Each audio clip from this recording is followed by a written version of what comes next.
Hello and welcome to everyone who has joined us for this interview, which is part of the Cambridge Judge Business School, CJBS Perspectives, Leadership in Unprecedented Times. We sincerely appreciate your being with us here today.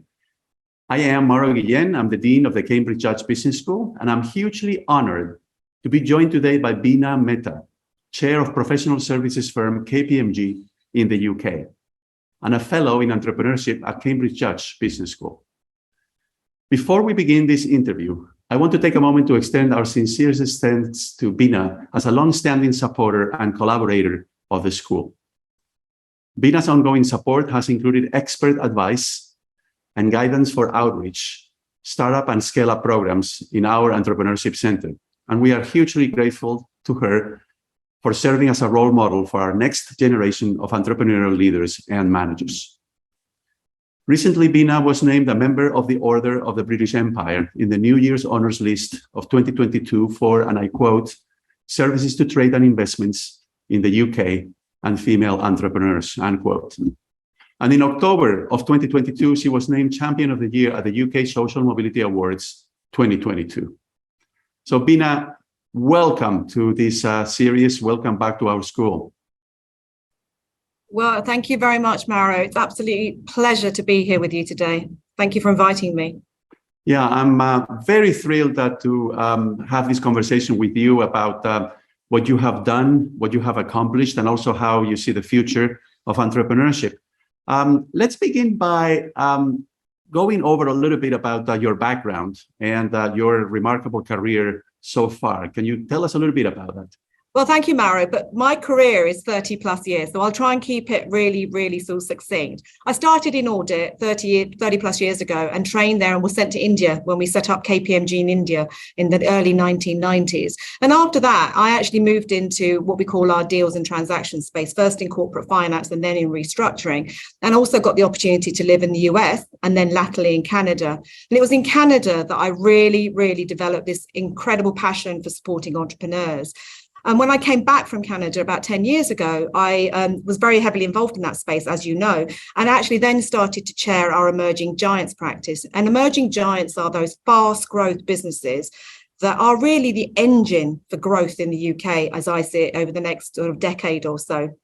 And about 18 months ago, I became the chair of our firm, and my focus now is very broad. It is really three big things for me, Mauro. It's about rebuilding trust in our profession. It's about growing as a sustainable, responsible business. And it's about building an inclusive culture in our firm as well. And actually what I'm seeing outside as well, these are the sorts of things that businesses are focusing on. Wonderful. I see that you have been exposed to different cultures and to different ways in which business plays a role in society. What do you think are currently the expectations that society has about the role of business? What is it that business should do? And how do you think that has changed in the recent years? Yeah, so look, I think over the 30 years that I've been in business, I've definitely seen the role in business change. And it's changed because the expectations have changed. And it's not just about shareholders anymore. It's about the wider stakeholder group. So if I just take our business as an example, we're an audit business at the heart of what we do. It's about building confidence and trust in the capital markets. It's about giving investors. But actually, if I look across our stakeholder group, whether it's customers, suppliers, and our colleagues, especially our younger colleagues, the expectations have broadened as our business has grown. We've grown into a very multidisciplinary firm, and we attract in very diverse skills and experiences that spread across audit, tax, advisory. And I think there are three or four things I would sort of reflect on in our business. One is, as a business that's spread across the UK, we create high quality jobs across the country. That is injecting a backbone of skills right across our country to businesses like entrepreneurs and tech businesses. It's about driving change in society with some of the actions that we take. So I think that the role of business has evolved because of the way our expectations have changed. And more recently, we've seen a very clear focus on climate and the influences that we as businesses can have through our networks. So I think business has the power to be a force for good. And I think collectively, we have the ability to really drive change. And I think that is the expectation of society now. Yeah, I couldn't agree with you more. Thank you so much for answering that question, which I think is actually difficult in the present context. And I want to bring us closer to the reality here in the United Kingdom. Obviously, the whole economy is facing some challenges, and so are businesses. But what do you think are the biggest obstacles to attaining sustainable growth here in the UK? So as you said, Mara, we are certainly facing into very uncertain times, right? The pandemic has led to businesses dealing with supply chain challenges. We're dealing with different working styles in the mosaic workforce. The war has really shown a really big impact on inflation and cost of living. But the biggest transformation has been the tech-driven transformation that we've seen across all industries. So, we need macroeconomic stability as a precondition to drive economic growth. So that's a given. But there are three sort of components, I would say, that really help drive growth and sustainable growth. One is innovation, one is capital and investment, and then the third is skills. And I'm just going to talk about skills, if that's okay. I think there are three elements of the skills agenda, which I think will really help us. One is focusing on the skills for the future, delivering a high quality, highly skilled labour force for the future. And that is about going back to things like numeracy, literacy. The second thing is business has a really great opportunity to invest in its people. We are going to have to retrain and pivot as our colleagues go through their careers. And we have a great opportunity to help them transition through by giving them the skills that they're going to need. So lifelong learning is something that I do think is going to be the norm for the future. And then I think the third thing in terms of skills is using this opportunity now to create fairer opportunities for all across society. I'm so happy to hear about your emphasis on skills and, of course, continuing education, lifelong learning, wonderful initiatives that, in fact, we're setting into motion here at Cambridge Judge Business School. But let me ask you about this big debate that we have nowadays as to whether businesses should deliver on both profits and purpose. And in particular, within that debate, what role do you think the board of directors should play in steering businesses in the right direction? Yeah, Mara, very, very topical conversation. This is exactly the debate I have with lots of my peers. Look, financial performance is key, right, for a business. But there are so many other factors that influence success and businesses' license to operate. And I think we're moving from not just the why we do business, but how we do business. And I think the how is just as important as the why. There is no magic answer to this. It is a balancing act, as I speak to my peers. But to deliver sustainable growth, which is responsible, inclusive, and ethical, I think growth that needs to deliver to all the agendas. We've talked about this, people, planet, communities, the ESG agenda. There's a real big focus on each of those components. So I think for boards, the challenge is making the decisions today that will make and deliver the outcomes that we need in the future. And the reason that's a little bit challenging is because we're making decisions today where we're not going to see the outcomes in our time in these roles, right? These are outcomes that are going to be delivered years out. And I think, so if I just sort of look at things like the ESG, the boards really do set the tone on these long-term decisions. And, for example, the sort of things that we've been thinking about is really understanding the breadth of issues and the challenges to deliver on those, applying an ESG lens to everything we do. So we're constantly challenging ourselves, and then being able to identify how we can monitor progress. Because as I said, some of these things won't really deliver the outcomes for years, but we've got to hold our nerve and keep moving forward. So I think ensuring decisions are made and align with organizations' values and purpose is I think the key here. Yeah, absolutely. Let's switch gears a little bit and go back to one of the things where you've made incredible contributions, which is entrepreneurship. You've been a longtime supporter of entrepreneurs, and I guess the question that we're all asking ourselves is, can the UK be a successful economy and deliver on its growth potential without making it easier, making it just more appropriate for entrepreneurs to be able to play a role in the economy as a dynamic force, as job creators, as innovators?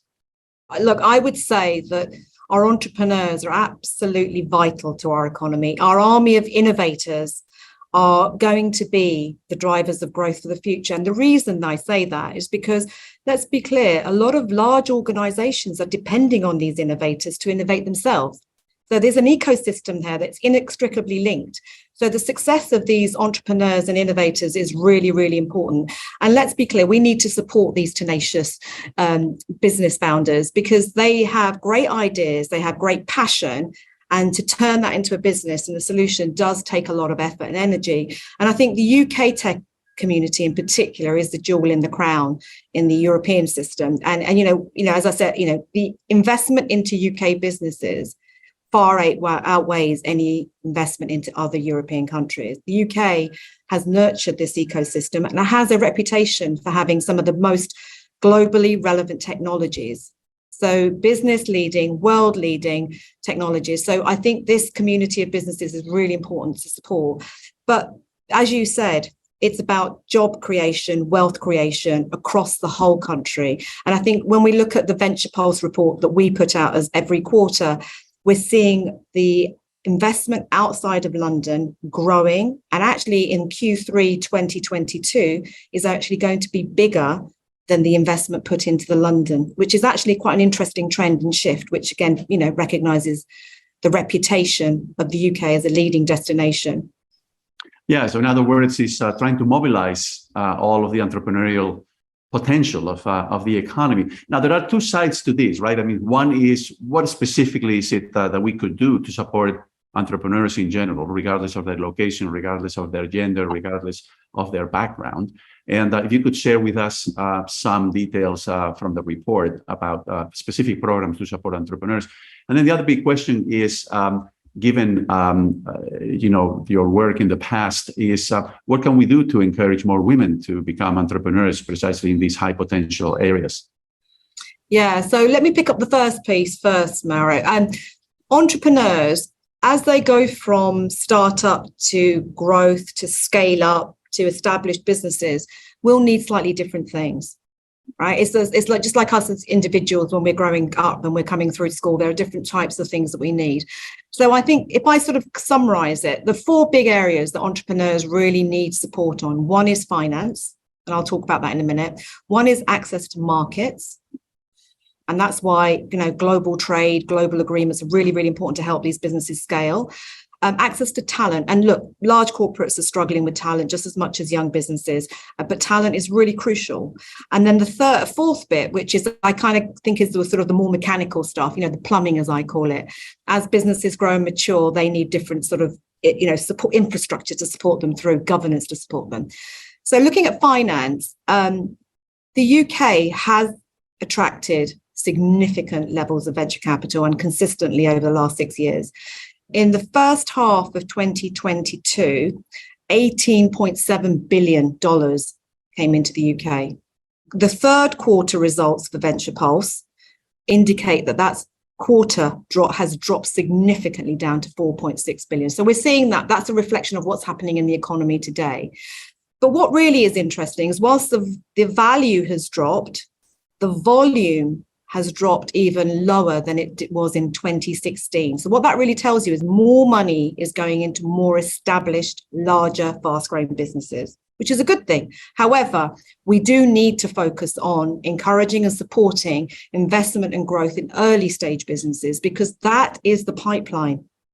They're the pipeline for the future.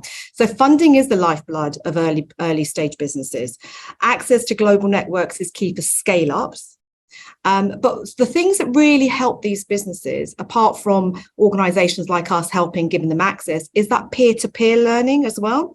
So coming on to your second point around female entrepreneurs, there's a lot of activity, and I've been involved in the Council for Investing Female Entrepreneurs since it was established, and there's a lot of activity that wraps around support around female entrepreneurs, because we know that female entrepreneurs still don't attract the proportionate level of investment. But what I have seen really, really well, and it's not just in female networks, is that peer-to-peer connectivity where they help each other. Yeah, absolutely. really, really important to provide women with the kinds of resources that you mentioned at the beginning: financial resources, access to markets, talent, and infrastructure. I have to say that research has clearly identified some of the obstacles that women as entrepreneurs face along those 4 dimensions. So let me just in closing here ask you a very general question, but I'd like you to be specific about the kinds of tips that you would provide aspiring entrepreneurs, budding entrepreneurs, especially those here in our Cambridge Judge Business School community who will be watching you and trying to learn from you. What kinds of tips or advice do you have for them? As entrepreneurs, it's really hard. And I think we all acknowledge it's hard. We're facing into a period of enduring disruption, right? We're going to keep evolving. And I think that's good. So I think entrepreneurs, what I see with entrepreneurs is that they have such resilience. And I think that's something to be really hold on to, because that resilience will help you adapt, because things will continue to evolve and change. And I think what I have seen through the pandemic is how entrepreneurs were successful in adapting and evolving with the changing environment around them. The second thing I would say to entrepreneurs is it is lifelong learning. I've said this before, but I think it's all for all of us, being open and being tenacious around learning and wanting to acquire knowledge. I think those are the 2 big things that I would leave with entrepreneurs. And the third thing, I will go back to it, develop your networks, develop your peer-to-peer, because you get such strength and support from these groups that you connect with, rather than trying to just work it on your own. Yeah, exactly right. So entrepreneurship is not a lonely activity. The social aspects of it are incredibly important. And of course, that's what we try to create at our own scale here at Cambridge Judge Business School. So I hear you saying essentially the overall message here could be one of a synergy, right? So entrepreneurs, in order to succeed, to get ahead, they need to be tenacious, they need to persevere, they need to be resilient, they need to keep on pushing. And that's exactly also what I think we need in the economy right now with all of these changes, and what the business sector really needs, which is that same kind of entrepreneurial spirit. So that we can overcome the difficulties of the moment. Would that be a fair assessment of or summary of your main message here? Yeah, I think you've hit the nail on the head there, Mauro. And I think you've also in your book talked about collaboration in the literal sense, but in the loose sense as well. And I absolutely agree with you. You hit the nail on the head there. So it has been really interesting, Bina, to listen to your expertise and to your experience.